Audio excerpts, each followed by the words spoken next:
Okay, good morning. I just wanted to kind of talk you through the skeleton outline and writing your thesis statement and kind of just how to do that. Make sure everybody's on the same page. If you don't need to watch this little video, then that's fine. But if you're having some confusion, I thought maybe it would help. So here we go.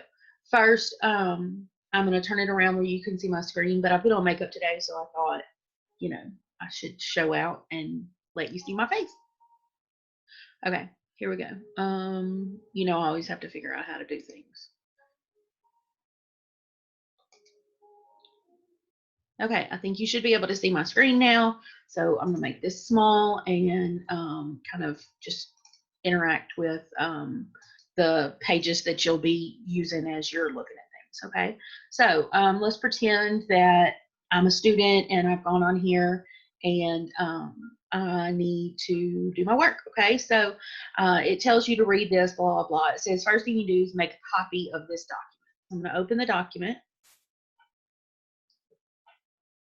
which I signed out of my Google so that I'm as a guest, just so that I would see what you see. Okay, so I'm in the document. And once I'm in the document, I need to open it with Google Docs. Because I to do that. I'm trying not to look at myself over there. Let's see if maybe I can make myself smaller. Okay, so I'm looking at it like this. You can't do anything to it.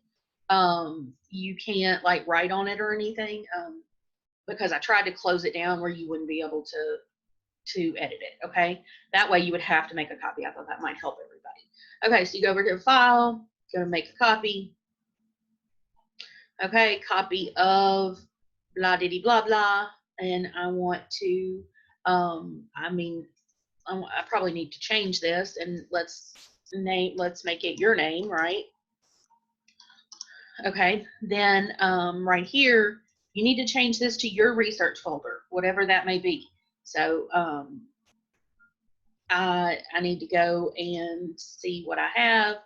So in my drive, I actually have a research folder called McAllister April, blah, blah, blah.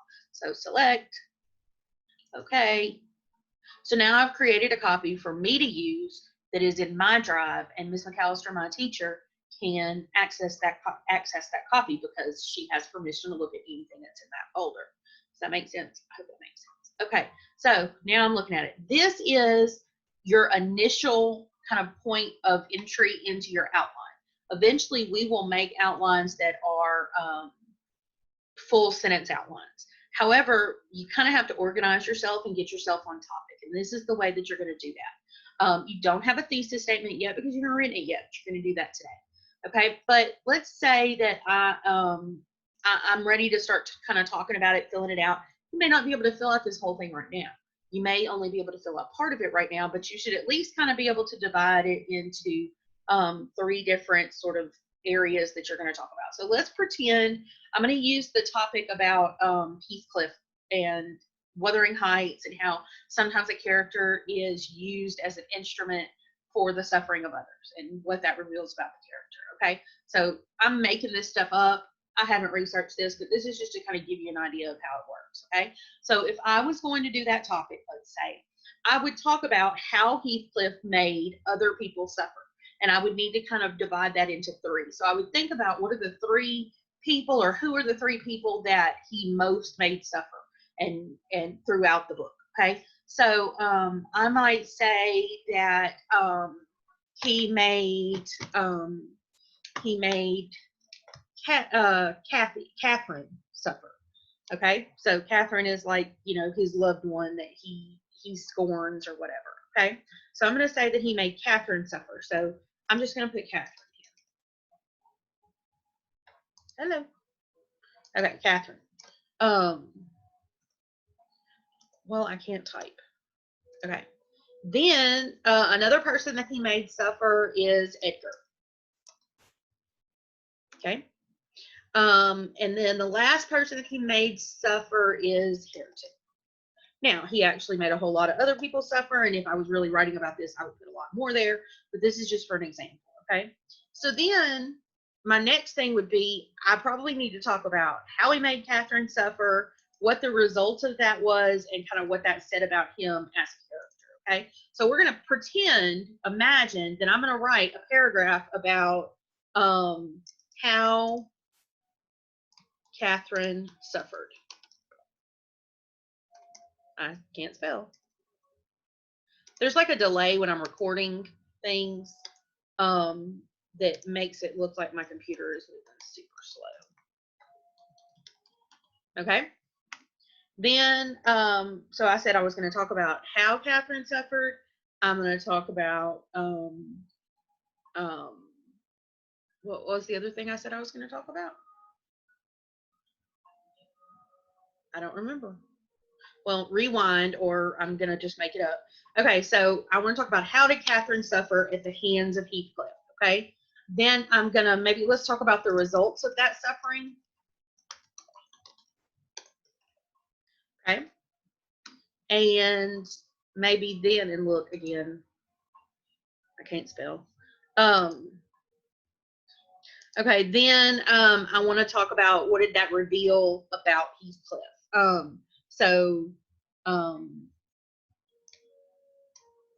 Effects on Heathcliff, or revelations about Heathcliff might be a better thing to say.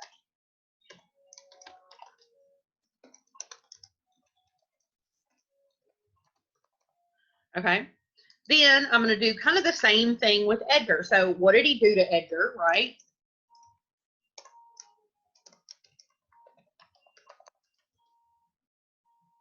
Okay, how did that impact Edgar?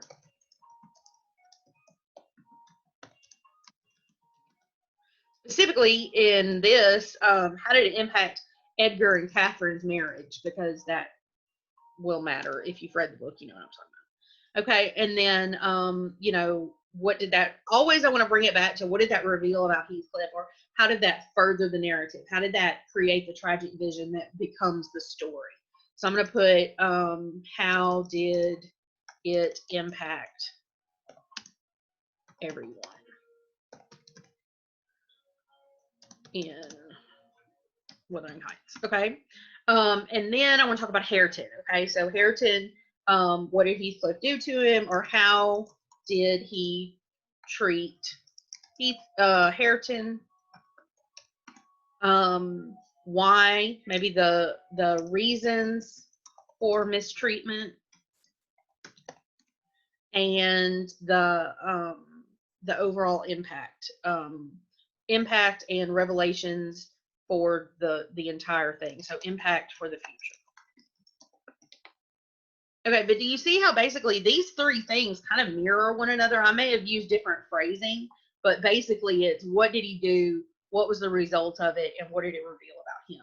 Okay, so once I kind of have an idea, I can continue. These are just going to be facts, right? So if I want to talk about how did Catherine suffer, then I would go and say, Heathcliff left Catherine without notice. And I might have like a quote from the book showing that he ran away and she was sad about it. Then I could put Catherine became ill. And so I might, have either a passage from the book or something from a secondary source where it talks about Catherine and her overwhelming sadness after Heathcliff is gone, et cetera, et cetera, et cetera. So I would just fill in these with what are my actual facts. If I was going to put a quote, then I might put, quote from whatever here. Like if I knew that I wanted that sentence to be a quote, maybe I would just put quote so I could remember that, hey, I have a quote in my notes that will, talk about that. Okay. So you would continue fill this out. You don't have to have it all filled out in order to write your thesis statement. But you do need to have it kind of, where in your mind, where you're going. Okay. So then it's time to write your thesis statement. Okay. So let's pretend this is sort of what I'm doing. This is how I've gotten myself started. Okay. So then in order to write my thesis statement, I'm going to go back to the online school instructions, and down here in this little paragraph, it tells me how to write a thesis statement or what I need to do with regard to writing a thesis statement. Okay. It tells me there are two options. Okay. You'll see examples at the top of the thesis statement document. I will also copy and paste them onto the research tab. I will link videos and other resources throughout the day. See if you can make one of these work, then add your thesis to the table in this document. So here's the document. I'm going to open it up. Now this one I'm allowed to type into because I want Ms. McAllister, the teacher, wants a list of everybody's different thesis statements so that everybody can see each other's and kind of, see if that helps. But as the teacher, I gave you 2 options. Okay, I want you to stick as closely as you can to these 2 options. It doesn't mean these are the only options, and some people's topics just aren't going to lend themselves to these as easily. So if you have one like that, I can help you with that. But this is just kind of a basic idea. So here are some examples. Basically, the way it's sort of the template should flow is, in the, and then give the genre, the play, the poem, the short story, the novel, whatever, and then the title, then the author. So, in the play Romeo and Juliet, William Shakespeare presents. Everybody can use that word presents. If you have a really great verb that you want to put there, okay, but presents is just as easy as anything else, okay? Presents literary element or wording from the prompt. That's where it gets kind of confusing. So that's where you stay in, what was it that this thing was asking you about, okay? So in the play Romeo and Juliet, William Shakespeare presents the tragic hero in the guise of Mercutio. Okay, does that make sense? So I'm just kind of answering the question and addressing the prompt. Like, what is your answer? So if you were to say to me, Ms. McAllister, my topic is, Oscar Wilde and conclusions and how he concludes his novel and why he does it that way.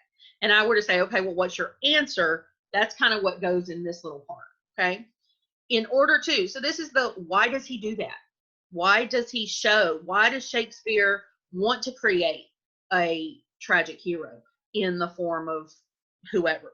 Like, why does, if we were doing Hamlet, why does Shakespeare want Hamlet to be a tragic hero? That's kind of what would go there, because remember that we're always trying to tie things back to the human experience, the UHE, the universal human experience. So you're going to give your why, then you're going to say ultimately illustrating that, and then whatever the universal sort of idea is. I've given you some examples. If you can sort of allude to those 3 things, that is always what's best, okay? So look at this one about, let's look at this one here. If you look at this one, in 3 of his most notable works of Mice and Men, The Grapes of Wrath, and Cannery Row, John Steinbeck presents characters. So that's my 3, right? So if I was writing this paper, I know that I'm going to see, an area about the Mice and Men, a little section about The Grapes of Wrath, and a little section about Cannery Row. Okay, so in 3 of his most notable works of Mice and Men, The Grapes of Wrath, and Cannery Row, John Steinbeck presents characters who embrace utopian, idealistic worldviews in order to develop the character's personal growth or stagnation, ultimately illustrating that all people shape their internal and external environments and chart their own personal growth. So let's look at this one in terms of the template, okay? So in 3 of his most notable works, so these are the works, right? The Cannery Row, of Mice and Men, and Grapes of Wrath, right? John Steinbeck presents, so we got the author, then we've got the word presents, characters who embrace utopian, idealistic worldviews in order to develop, utopian, idealistic worldviews. So this is kind of my answer to the question, is that he does this, that John Steinbeck presents characters who have idealistic worldviews. Okay. Then I'm going to say, in order to, and this is my why. Why does he do that? To develop the character's personal growth or stagnation. Okay. So that's why he presents them with the worldview that he presents them with. Ultimately illustrating that all people shape their internal and external environments and chart their own personal growth. Okay. So that is my universal idea. Does that make any kind of sense to anybody? I hope it does. Okay. This is a very complex thesis, but when, people are looking for that kind of sophisticated, complex sort of thesis, especially as you move on into, um, writing in college and that kind of thing. If you look at this next one, this one kind of goes with what I was just giving you in the example of the little skeleton outline. Okay. So in the novel Wuthering Heights, Emily Bronte presents the tragic figure of Heathcliff as an instrument in the suffering of Edgar and Catherine, Linton and Kathy, and Henley and Hareton, in order to explore the pain people do unto one another, ultimately illustrating how each generation impacts the lives of the next, or something like that. Okay. So I'm pulling those, like, I don't have any research that I'm sitting here looking at. I'm just kind of pulling that out of my hat. But that gives you an idea. Okay. And in that one, I tried to include the three. Anytime you can get your three sort of big ideas into that thesis statement, it's good because it helps with organization. I'm not saying that this is like the most creative way to write or anything like that. I'm simply saying that this is a format that won't let you down, that you can go back to when you kind of don't really know, where to start or how to get a solid thesis statement. This will get you through. Okay. So option 2, this is maybe a little bit easier or a little bit more simplified than the first option. I probably maybe should have made this option 1 and that option 2. It doesn't matter. But anyway, in the same, it starts the same. In the genre, title, author, presents, then the wording from the prompt, through, and then his 1, 2, 3, suggesting that, and then whatever the universal idea is. So let's look at this one for Hamlet. In the play, The Tragedy of Hamlet, so I've got, well, I guess play is actually needs to be folded. So play is my genre, right? The Tragedy of Hamlet is my work, right, or my title. William Shakespeare is my author. I don't know why I keep not bolding the whole thing. But okay, William Shakespeare presents, and then this is the kind of answer to my question or the wording for the prompt, right? That he presents unsettling scenes of violence.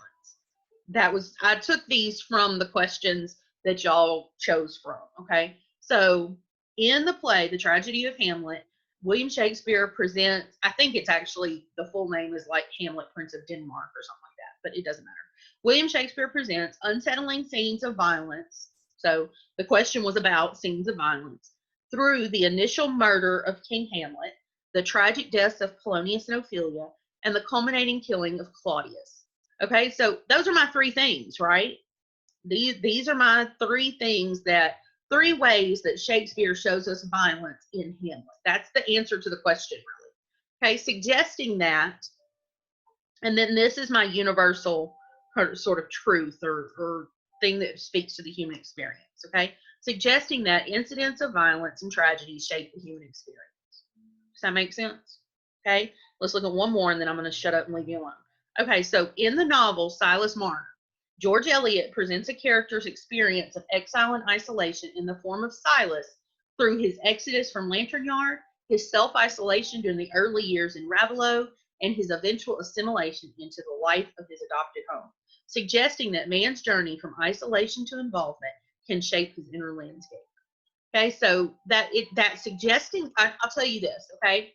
If it stopped right here after home, it would be a decent thesis statement. But adding that suggesting part and that universal idea is what elevates it and makes it a true sort of analysis. That's the part that gives you the originality. That's the part you're bringing to the conversation. Does that make sense? That is what is going to make it literary analysis that is more than just a book report or a regurgitation of someone else's research. Okay, is what do you think this is all trying to say about people and humans and life and the ways we interact with each other? The idea is that great literature, and I've been telling you all this probably since the beginning of the year, that great literature can speak to anybody's experience, that we all go through certain things, and that those things shape who we are, but we're not the first person to have ever gone through them. That there is sort of something that is universal, something that we all experience, a sort of inner growth, that sort of thing. You know, I've told y'all before that the reason that I love literature is because it's the great equalizer. It equalizes everyone. It takes us all and shows us all the ways that we're similar, all the ways that we're alike, all the ways that we struggle as people, and how, you know, me here in my house are going through a lot of the same things that somebody 200, 300, 500 years ago were going through. So I don't know, that's my rant, but go through and see what you can do, put it on the table. So, you know, I would just scroll down here. So if I'm a kid and it's my turn to do this, I would just go put in my name. So this is, I'm gonna pretend I'm in first period. My name is April, and my thesis statement is, I'll call myself April Example, because there's somebody in our class who will be like, oh, we have somebody in our class named April. Okay, so, and then I'm going to write my thesis statement here. So let's say, let's say I'm going to use, something that we just read. Let's do, heck, y'all, I can't even remember what we've read. I guess let's use My Last Duchess. That's just a poem, but that's okay. That's one we all remember, right? So let's say, well, I don't know what question I could be answering. Okay, let's just pretend there's a question. I don't even know what it is. We're gonna make this up, okay? So in the poem My Last Duchess, Robert Browning, oh, I need a comma and an H. Robert Browning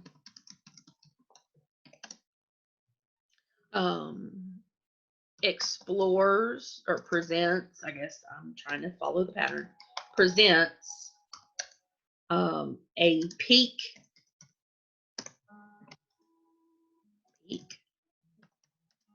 into the dark landscape. I love that word, landscape. I've used it a bunch today.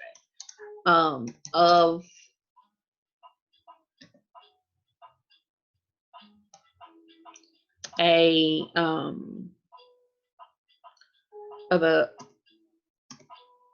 no, I don't think I can say landscape. Presents a peek into the dark landscape. I'm gonna put of a disturbed mind. That's nice. Mind, okay. And then what was the next part I was supposed to do? Let's look back up at our template. Okay, so presents through, and then we got to kind of do what are the three things, okay? Through allusions to the death of the Duchess. Well, and actually, what we need to put before we kind of get the allusions to the death, because think chronologically, right, in the poem, that first it was, he talked about how he was jealous, right? So let's do through presentation of jealousy. Okay, then allusions to the death of the Duchess and warnings for the intended bride. Let's put that. Okay, so that's the way that he showed us, right? The workings of the messed up brain of the Duke, right? Okay, suggesting that's not going to bring it back to the universal, right? So comma, suggesting that madness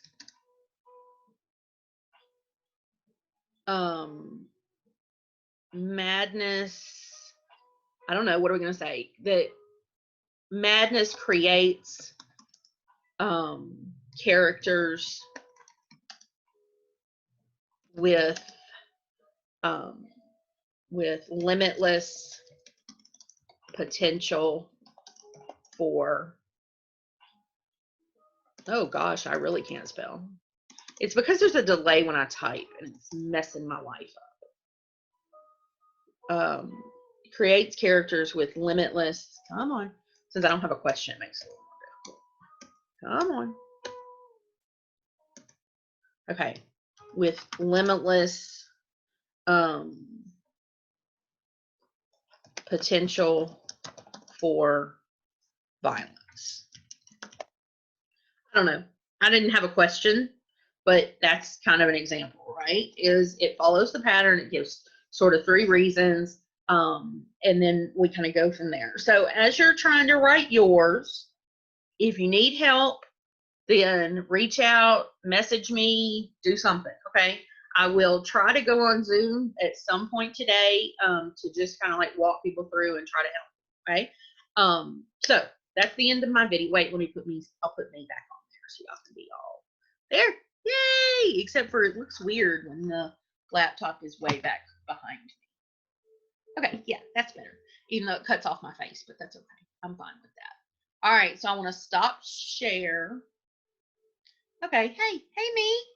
All right, so the next, okay, so see what you can do with that today, and we will kind of proceed from there.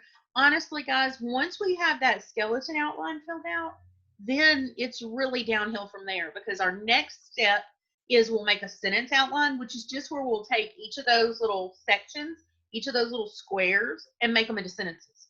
So then we have a sentence outline. Once we have our sentence outline, that's just a list of the sentences that are going to be in your paper. So then all you have to do is take those sentences and smack them together into paragraphs, and we'll be basically done. Okay, so we're getting there. I know it seems like kind of a confusing process, and I feel like that if we could see each other one-on-one every day kind of situation, that it would be less confusing. But the idea is to show you that next year, when you're sitting in a literature class and your teacher says, okay, you have a paper due in 3 weeks, see you then well, actually what they'll say is, you have a paper due in 3 weeks. In the meantime, we'll be doing a whole bunch of other work. But that you have a place to start or something to do to say, I know how to do this. I know what steps to follow. I know I need to break it into 3. I know I need to organize it this way. And then that's going to give you the confidence to be able to do the paper, to get it done, and move on with your life. Like, I don't want you feeling like you don't know what to do or you're lost. I would rather you feel lost now than feel lost 6 or 8 months from now when you're in college and I'm not there to help.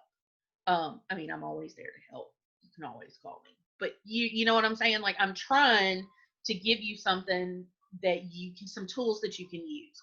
And so that's why I'm kind of making you do it in like a scripted way. I know that y'all can write, your own thing, and you can write more creatively and that kind of stuff. I'm trying to give you a script that you can follow later when you really need it. So I don't know if that's helping or hurting or what, but that's kind of my thought process behind this whole thing. Okay, I'm gonna get off of here now because I'm sure this video is long, but hopefully that helps somebody. Like I said, if it doesn't, reach out and I'll help you one-on-one.